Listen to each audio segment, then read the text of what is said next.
하나님 아버지 감사합니다. 오늘도 비록 모이지는 못했지만 인터넷을 통해 예배 드리게 해주시니 감사합니다. 주님, 코로나로 인해 교회에 모이지 못하는 상황이 지속되면서 저희들의 마음과 생각을 잘 지키지 못했습니다. 용서해 주세요.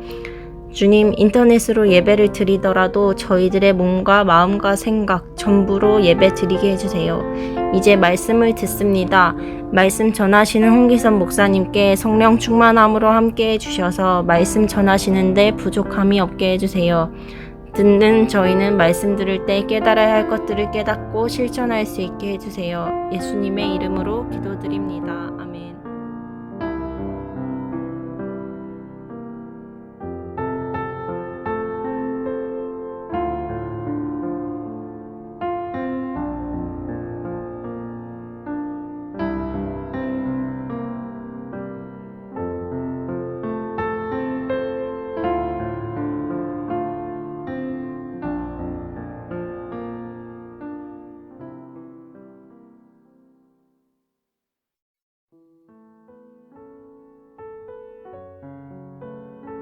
아담이 그의 아내 하와와 동침하매 하와가 임신하여 가인을 낳고 이르되 내가 여호와로 말미암아 득남하였다 하니라. 그가 또 가인의 아우 아벨을 낳았는데 아벨은 양치는 자였고 가인은 농사하는 자였더라. 세월이 지난 후에 가인은 땅의 소산으로 제물을 삼아 여호와께 드렸고 아벨은 자기도 양의 첫 새끼와 그 기름으로 드렸더니 여호와께서 아벨과 그의 제물은 받으셨으나 가인과 그의 제물은 받지 아니하신지라. 가인이 몹시 분하여 안색이 변하니 여호와께서 가인에게 이르시되 내가 분하여 함은 어찌 됨이며 안색이 변함은 어찌 됨이냐. 내가 선을 행하면 어찌 낯을 들지 못하겠느냐. 선을 행하지 아니하면 죄가 문에 엎드려 있느니라. 죄가 너를 원하나 너는 죄를 다스릴지니라. 가인이 그의 아우 아벨에게 말하고 그들이 들에 있을 때에 가인이 그의 아우 아벨을 쳐 죽이니라. 여호와께서 가인에게 이르시되 내 아우 아벨이 어디 있느냐. 이르시되 내가 무엇을 하였느냐. 내 아우의 핏소리가 땅에서부터 내게 호소하느니라. 땅이 그 입을 벌려 내 손에서부터 내 아우의 피를 받았은즉 내가 땅에서 저주를 받으리니 내가 밭을 갈아도 땅이 다시는 그 효력을 내게 주지 아니할 것이요 너는 땅에서 피하며 요리하는 자가 되리라. 가인이 여호와께 아뢰되 내 죄벌이 지기가 너무 무거우니이다. 주께서 오늘 이 지면에서 나를 쫓아내시온즉 내가 주의 낯을 배웁지 못하리니 내가 땅에서 피하며 요리하는 자가 될지라. 물은 나를 만나는 자마다 나를 죽이겠나이다. 여호와께서 그에게 이르시되 그렇지 아니하다. 가인을 죽이는 자는 벌을 7배나 받으리라 하시고 가인에게 표를 주사 그를 만나는 모든 사람에게서 죽임을 면하게 하시니라.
샬롬, 한 주간 동안도 우리 믿음의 청년들 잘 지내셨어요?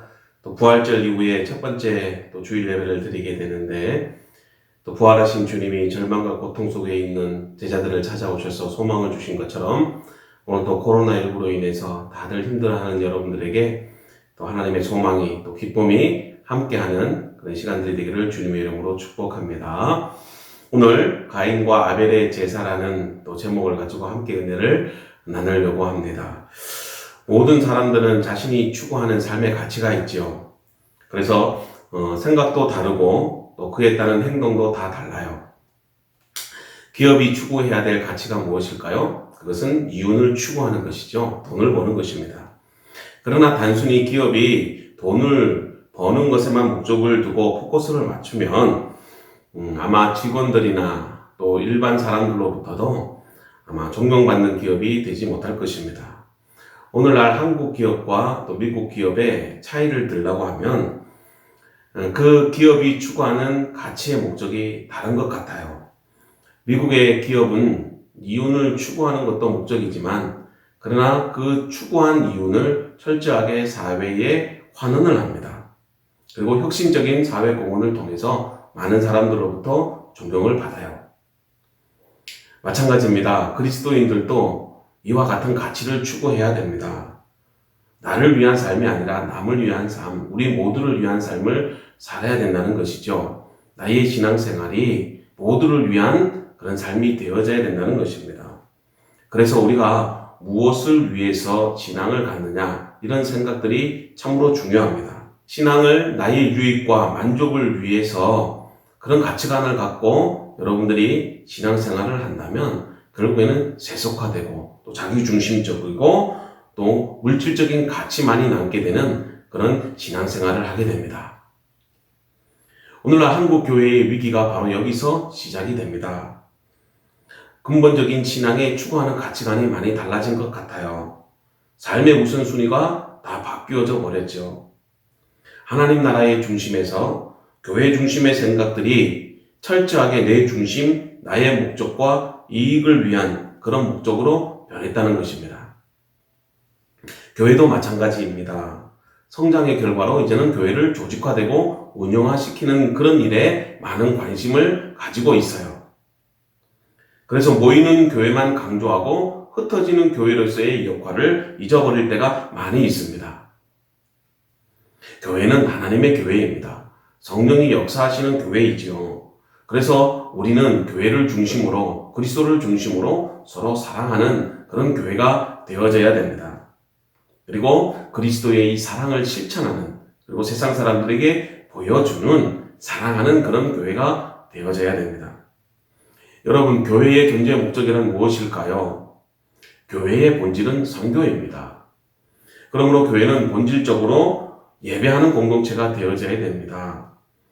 존 파이퍼라고 하는 이 목사님은 그의 책 열방을 향하여 가라 라고 하는 그 책에서 선교의 새로운 이 패러다임을 잘 보여주고 있어요.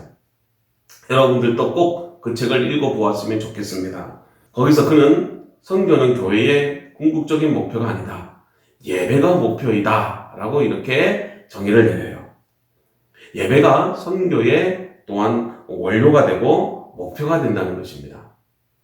선교는 예배로 시작해서 예배로 끝난다는 것입니다. 그래서 모든 열방이 예배하게 될 때 그것이 선교의 마침이 된다. 그는 그렇게 강조를 합니다. 그래서 참된 예배는 선교에 대한 동력을 일으키고 선교는 그 땅에서 참된 예배자를 세우게 되죠. 그래서 선교의 목표는 열방이 하나님의 위대하심을 보고 또 기뻐하게 하는 것이죠.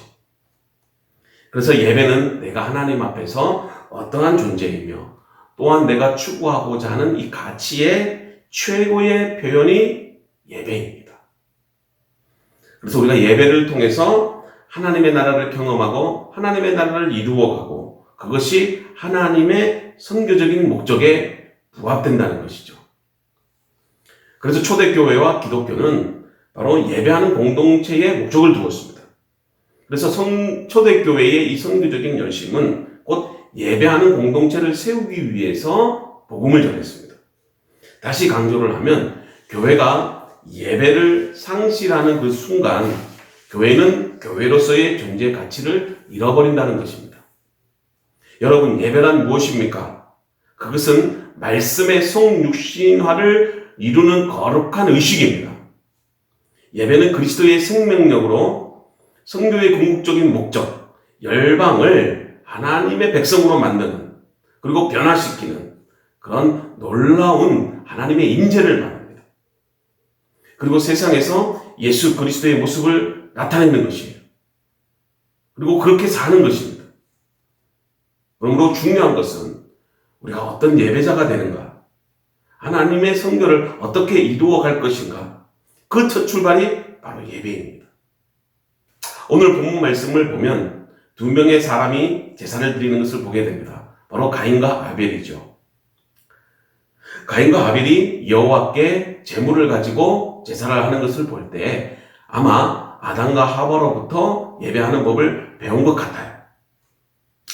제물을 드리는 것이 구약의 제사의 시작으로 보는데, 말씀을 보면 하나님께서 가인의 제물은 받지 않으시고 아벨의 제물은 받으셨다라고 그렇게 기록이 되어 있어요. 자, 그게 4절 5절인데 우리 같이 한번 읽어보도록 합니다. 아벨은 자기도 양의 첫 새끼와 그 기름으로 드렸더니 하나님께서 아벨과 그의 제물은 받으셨으나 가인과 그의 제물은 받지 아니하신지라. 가인이 몹시 분하여 안색이 변하니. 자, 본문 말씀을 보면 가인과 아벨이 제사를 드렸다고 합니다. 그런데 아벨의 제사는 하나님이 기쁘게 받으셨고 가인의 제사는 하나님이 받지 않으셨다라고 기록하고 있어요. 그런데 가인이 하나님께서 자기의 제사를 받지 않음을 보고 몹시 분하여 안색이 변했다고 그렇게 기록이 되어 있습니다. 이것은 어떤 것을 말하고 있는 것일까요? 그의 마음에 이미 극한 분노와 원망을 하나님께 표출했다는 것이죠. 그럼 이 본문을 우리는 어떻게 해석할 수 있을까요? 아벨은 정말 양의 첫 새끼를 드렸기 때문에 하나님께서 그 예물에 응답하셨고, 가인은 양의 첫 새끼가 아니라 곡식 제사를 드렸기 때문에 하나님께서 예물을 받지 않으셨다. 그 제사를 받지 않으셨다. 이렇게 우리가 해석할 수 있을까요? 예물이 정말 이 제사의 핵심인가요? 어떤 분들은 가인이 양의 그 피로 하나님께 제사하지 않았기 때문에 하나님께서 그 제사를 받지 않으셨다. 이렇게 말씀하시는 분들도 있어요. 그러면 꼭 반드시 양으로 상징되는 이 동물의 피를 하나님께서 제사에서 요구하실까요? 그렇지 않는 것을 우리는 말씀을 통해서 보게 돼요. 레위기를 보면 하나님께서 말씀하신 제사법이 나오는데 피가 없는 제사도 있습니다. 그것은 바로 소제이죠. 곡식 가루를 통해서 제사하는 법입니다. 이것은 꼭 피 흘리는 제사가 아니어도 된다는 것을 말해요. 물론 하나님의 방식으로 우리는 제사를 해야 됩니다. 그러나 단지 제물의 목적을 두어서 피의 제사를 드리지 않았기에 하나님께서 제사를 응답하지 않았다. 이런 주장을 말한다면 잘못입니다. 그렇다면 유다 백성들이 예레미야 시대에 타락해서 멸망을 당하는 것이 정말 그들이 피의 제사를 드리지 않아서일까요? 그들은 피의 제사에 대해서 열심을 다했을 것입니다. 아마도 하루에 수백 수천 마리의 양을 잡아서, 소를 잡아서 피를 흘려서 제사를 했을 것입니다. 그렇다면 그들이 망할 이유가 없겠죠. 본문 말씀은 그런 말씀을 하고 있는 것이 아닙니다. 오늘 본문 말씀을 통해서 하나님이 예배에 대해서 분명히 말씀하시는 것이 있죠. 그 내용을 우리는 6절과 7절에서 볼 수 있습니다. 우리 같이 한번 읽어보도록 합니다.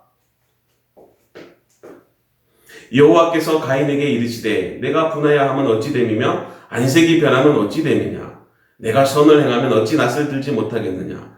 선을 행하지 아니하면 죄가 문에 엎드려 있느니라. 죄가 너를 원하나 너는 죄를 다스릴지니라.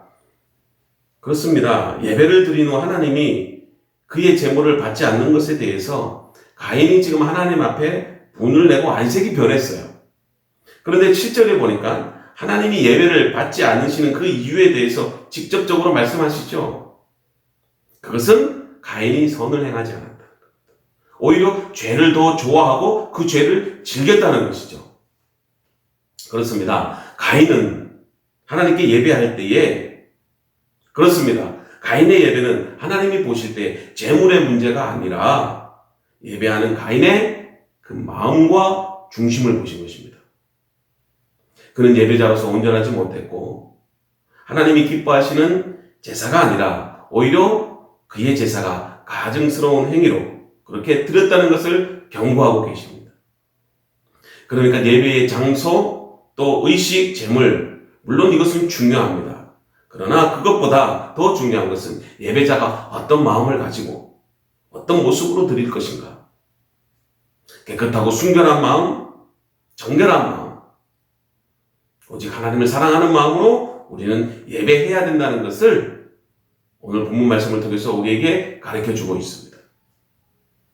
재물이 아무리 좋아도 예배하는 자의 마음이 온전하지 못하다면, 깨끗하지 못하다면, 중심이 하나님께로 향하여 있지 않는다면 그 예배는 하나님이 기뻐하시는 예배가 아닙니다.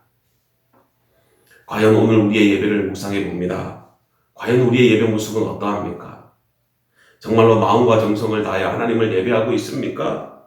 아니면 단지 내가 주일 예배를 참석하고 있다는 이유만으로, 헌금 드리는 그 행위만으로 예배 드린다고 우리는 자만하고 있지는 않습니까? 과연 우리의 예배는 어떤 모습이 잘못되어 있는 걸까요? 우리는 어쩌면 가인처럼 예배하고 있지는 않습니까? 오늘날 우리는 예배의 홍수에 살고 있습니다. 한국 교회에 너무나도 많은 예배를 드리고 있습니다. 새벽 예배부터 시작해서 또 수요 예배, 금요 예배, 또 가정 예배, 또 각 기관마다 예배가 있습니다. 이렇게 많은 예배를 드리면서 과연 우리는 얼마나 정성과 마음을 다해 예배하고 있는가요? 오늘 우리는 하나님께서 가인에게 하시는 말씀, 우리에게 하시는 말씀을 들어야 됩니다. 물론 예물도 중요합니다. 하나님께 나아가는 자는 하나님이 기뻐하시는 예물을 가지고 나아가야 됩니다. 그러나 우리가 예물에 집중해서 예배가 가지는 본질과 내용을 잊어버릴 때가 있어요. 예수님께서 가난한 과부가 성전에서 두 두레돈을 드렸을 때에 자기의 가진 모든 것을 드렸다는 그 말씀을 우리는 기억해야 됩니다. 그렇습니다. 예배의 형식도 중요합니다. 예배가 어떤 구성 요소를 갖느냐, 이것도 중요합니다. 그러나 그것이 예배의 본질은 아닙니다. 대표성을 가지는 것은 아닙니다. 이것보다도 더 중요한 것은 예배 드리는 자가 어떤 마음을 가지고 하나님께 예배할 것인가. 마음의 예배, 삶의 예배가 더 중요한 것입니다. 저는 이 한국교회의 문제가 바로 이 예배의 문제라고 생각합니다. 예배는 신앙의 첫 출발입니다. 불신자가 처음으로 맞이하는 것도 예배고, 주님을 떠났다가 다시 돌아온 자도 처음으로 만나는 것이 예배입니다. 기독교의 첫 인상, 그것은 바로 예배로부터 시작이 됩니다. 그러므로 예배를 통해서 하나님을 경험하지 못한다면 그들은 다시는 교회로 발길을 들여놓지 않을 것입니다. 한국교회가 예배에 대해서 본질적으로 변화가 없다는 것은 여러 가지 많은 이유가 있습니다. 목회자의 문제가 될 수도 있고, 자기만을 위하는 세속적인 가치관을 추구하는, 예배를 통해서 자기의 만족과 유익만을 추구하고자 하는 우리 자신의 문제일 수도 있습니다. 그리고 주일 예배를 마친 후에 우리가 삶의 현장에서 온전한 예배자가 되지 못하는 우리의 문제도 있습니다. 그러니 당연히 예배는 변화가 없고 분주함과 의식화된 예배뿐입니다. 그런 예배는 감동도 없습니다. 은혜도 없습니다. 오늘날 우리 젊은 크리스찬의 문제가 무엇입니까? 점점 예배를 드리기 싫어한다는 것입니다. 교회에 와도 예배의 자리에 참여하지 않으려고 합니다. 예배가 지루하다고 생각합니다. 다문에서 뒤에 앉아서 휴대폰만 만지다가 그렇게 돌아갑니다.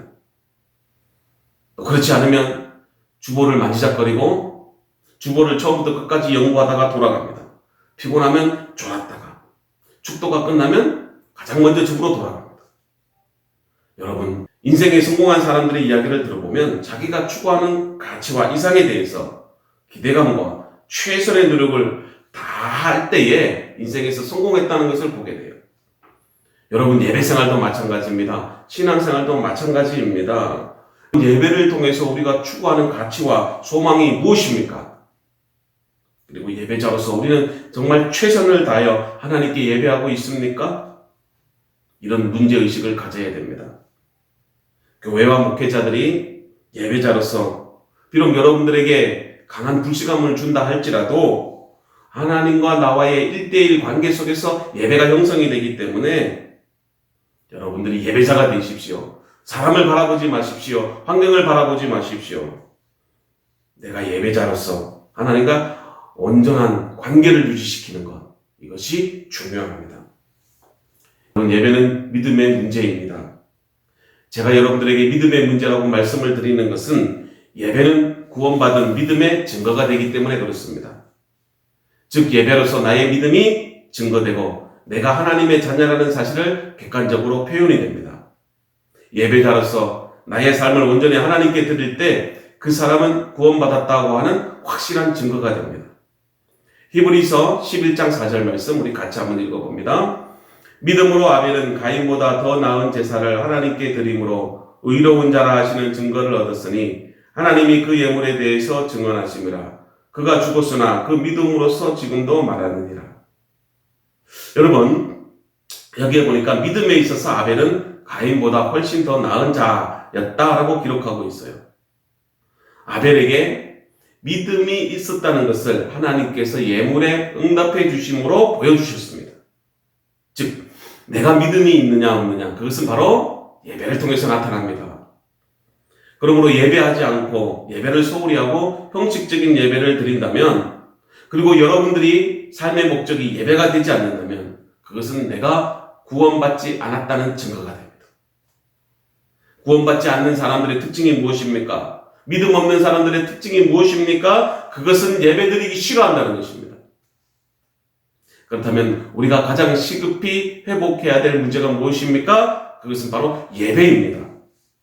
예배의 회복이 없이는 무너져버린 한국교회와 타락해져버린 우리 성도들의 신앙을 다시 회복할 길은 없습니다.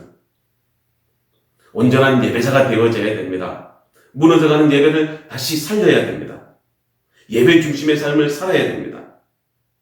주일날 예배에 잘 참석하지만 실제로 세상에서는 예배와 전혀 관계없는 삶을 살아가기 때문에 오늘날 위기가 나타나게 된 것입니다. 오늘 말씀의 결론입니다. 우리의 예배는 어떠한지 오늘 이 말씀을 통해서 묵상해 보기를 바랍니다. 예배의 시스템, 형식, 화량, 이런 것들이 중요한 것이 아닙니다. 유다 백성들이 왜 멸망했습니까? 그들이 예배하지 않아서입니까? 얼마나 많은 예배를 드렸겠습니까? 그러나 예배하면서도 우상을 섬겼고 세상에 나아가서 그들은 불의와 불법을 저질렀습니다. 하나님께서 가인의 제사를 받지 않았던 이유도 그가 피의 제사를 드리지 않아서가 아닙니다. 이미 그는 예배를 드리면서도 하나님을 떠나 있었고 그 마음에는 악한 마음이 있었습니다. 자기 목적을 위한 그리고 자기를 위한 예배를 드렸다는 것입니다. 이거는 가증스러운 예배입니다. 우리는 그런 예배 드리지 맙시다. 온전한 예배자가 되기를 바랍니다. 습관화되어버린 예배, 형식화되어버린 예배, 그 중심에 잃어버린 예배의식을, 예배의 본질을 회복해 나갈 수 있기를 바랍니다. 우리 다시 하나님이 기뻐하시는 예배자가 됩시다. 이제 코로나19로 인해서 우리가 함께 성전에서 예배하지는 못하지만 우리의 주어진 환경 가운데 여러분들의 삶의 현장에서, 가정에서, 직장에서, 학교에서 우리는 예배자가 될 수 있습니다.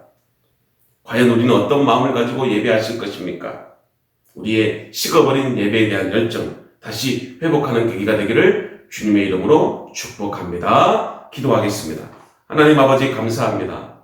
오늘도 이 가인과 아벨의 제사를 통해서 우리에게 잃어버린 그 예배에 대한 열정, 또 형식화되어버리고 내 중심적인 그런 예배의 삶을 다시 한번 고백합니다. 하나님 용서해 주시고 우리가 코로나19로 인해서 주의 성전에서 예배하지 못하지만 그러나 우리의 삶의 현장에서 온전한 예배자가 되게 하여 주시옵소서.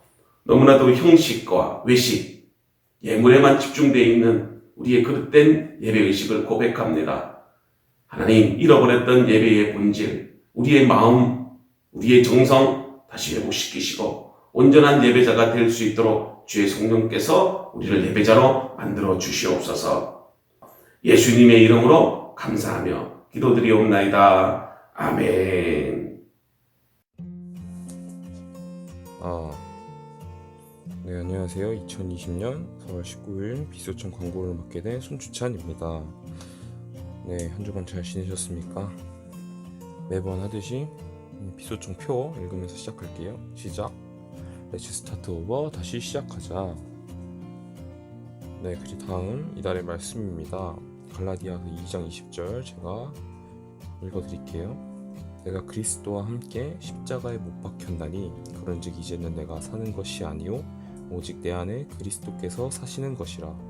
이제 내가 육체 가운데 사는 것은 나를 사랑하사 나를 위하여 자기 자신을 버리신 하나님의 아들을 믿는 믿음 안에서 사는 것이라. 아멘.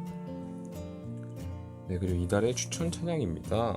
제이어스의 본 어게인. 네, 되게 다시 시작하자라는 의미랑 되게 잘 맞는 것 같네요. 여러분 잘 듣고 계시죠? 네, 다음으로는 청년부 온라인 예배. 이게 언제 이 사태가 끝날지 모르겠지만 매주 주일로 1시 반에 유튜브 채널에서 업로드 된 거 올라가니까 많이 보시고 좋아요와 또 구독도 많이 눌러주세요. 다음은 청년부 카카오톡 채널 다들 친구 추가하셨죠? 이거 좀 매번 말하는데 말씀드리네. 죄송합니다. 여러분 청년부의 소식을 쉽고 또 빠르게 접할 수 있으니까 친구 추가해 주시면 감사하겠습니다. 그리고 정기 모임은 또 코로나 때문에 연기됐죠. 당분간 추후 공지가 있을 때까지 연기되고요. 네, 여러분이 기대하고 또 기대하시던 부활절 행사 당첨자가 있습니다. 네, 부활절 행사 당첨자는 이유진 누나입니다. 축하드려요. 네, 마지막으로 이제 별일 없고 모두 건강하시고 주님 안에 승리하는 한 주 되세요. 네, 오늘도 제 이야기를 또 하자면 요즘 별건 없고요. 이제 아동센터에서 일을 하다 보니까 아이들이 이제 개학을 하고 EBS를 틀어주는 일을 합니다. EBS를 틀어주고 저는 와서 서류를 정리하고 그런 일을 하고요. 딱히 하는 게 없네요. 그리고 최근에 이사를 해서 장년으로 이사 왔습니다. 근데 아직도 짐을 다 못 풀었어요. 아주 제 방이 아주 좁아져가지고 제가 큰 건지 아니면 짐들이 많아서 좁아진 건지 아주 눕기가 힘듭니다. 네, 그리고 제가 그저께 남한산성에 다녔어요. 저희 학교가 남한산성 쪽에 있는데 저는 만리장성을 생각하고 이제 길을 약간 성벽을 따라 걷는 느낌을 생각했는데 그게 아니더라고요. 약간 한 마을처럼 돼 있어가지고 볼 게 없었습니다. 두부만 팔지 순댓국은 맛있게 먹고 왔습니다. 여러분 남한산성 별로 안 좋은 것 같으니까 가지 마세요. 네, 또 제 소식이 궁금하신 분들 있으면 따로 연락 주시면 구구절절 설명해 드리겠습니다. 이상으로도 제 소식도 마치겠고요. 네, 언젠간 꼭 만나길 빌어요. 다들 화이팅!